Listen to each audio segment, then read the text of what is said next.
La réforme des retraites aussi, Elisabeth Borne reçoit à Matignon demain les partis et les groupes parlementaires. La France insoumise et les communistes ont décidé de ne pas s'y rendre. Elle est au pouvoir depuis 1 an et maintenant elle se pose la question de savoir quel genre de programme elle va faire. Tout ça est une poutrerie et nous n'y participons pas. Est-ce que si on vient vous voir, vous mettez sur la table la réforme des retraites et donc la pause, la non-promulgation, la suspension, etc. Non. Dans les rues de Tel Aviv, des milliers de manifestants pour la 13e semaine consécutive. Une pression constante qui a fait reculer la coalition d'extrême droite au pouvoir. Elle a annoncé une pause dans son projet décrié de réforme de la justice. Il y a un rouleau compresseur incontestable d'une partie extrêmement entendue ces derniers jours sur les ondes de l'extrême gauche qui attaque les policiers et les gendarmes en dessous de la ceinture, qui leur tirent dans le dos.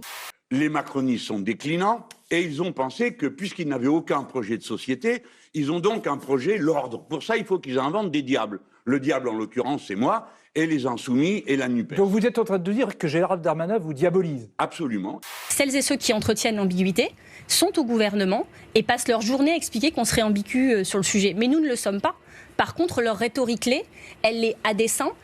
En conscience, ils choisissent de nous présenter comme des gens qui sommes violents, qui représentaient un risque terroriste. Parce qu'ils pensent que de cette manière, sa candidature à l'Élysée pourra surplomber tout le parti de l'ordre. C'est ça son projet politique. C'est ce que vous pensez que c'est ça c'est pas ce que je pense, c'est ce que je vois. C'est pas un éditorialiste un peu musclé qui dit ça, c'est le ministre de l'Intérieur. Je ne sais pas si vous vous rendez compte où on en est arrivé dans ce pays. C'est très grave et c'est dangereux, ça va mal se terminer. Monsieur Mélenchon, c'est un cynique. Il n'a pas pu être en responsabilité politique, malgré ses plusieurs essais. Monsieur Mélenchon, il a compris que l'extrême gauche était extrêmement minoritaire dans les urnes et dans l'esprit des Français. Gérald Darmanin n'arrivera pas à faire croire aux Français qu'il est l'homme de l'ordre. Ce gouvernement a laissé s'installer le chaos dans notre société. Il a laissé, par cynisme politique, les milices d'ultra-gauche venir pourrir les mobilisations sociales. Chacun voit qu'il est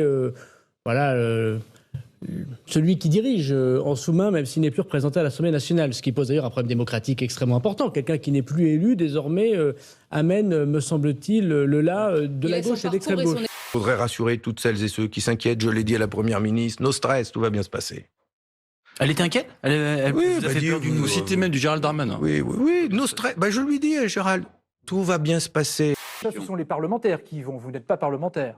Non, mais je pourrais y aller. Pourquoi vous irez? Je ne sais pas, je vais demander à mes camarades si c'est une bonne ou une mauvaise idée. Si vous êtes le bienvenu ou pas.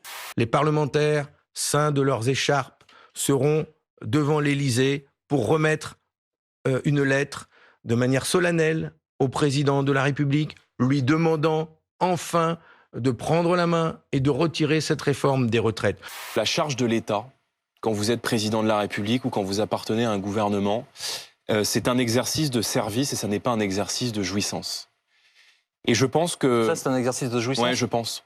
Et il lance comme ça toutes sortes de petits trucs de diversion. Alors, M. Dussopt vient dire qu'il est homosexuel. Bon, très bien, tout le monde s'en fout.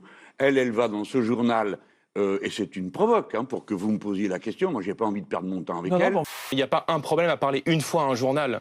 Il y a un problème quand on a le sentiment d'avoir des gamins à l'Élysée. Voilà, quand on a le sentiment d'avoir des gens qui se foutent complètement des Français. Le président de la République va dans PIF. Alors, je suppose qu'il doit y avoir PIF Gadget cette semaine avec une petite matraque ou une grenade lacrymogène. Beaucoup de monde ce matin devant ce bureau de vote parisien. Mais sur les bulletins... C'est pour le président, non, qu'on vote là, oui. Pas le nom du prochain président, non, ou du prochain maire de Paris, mais l'avenir de la trottinette en libre service dans la capitale.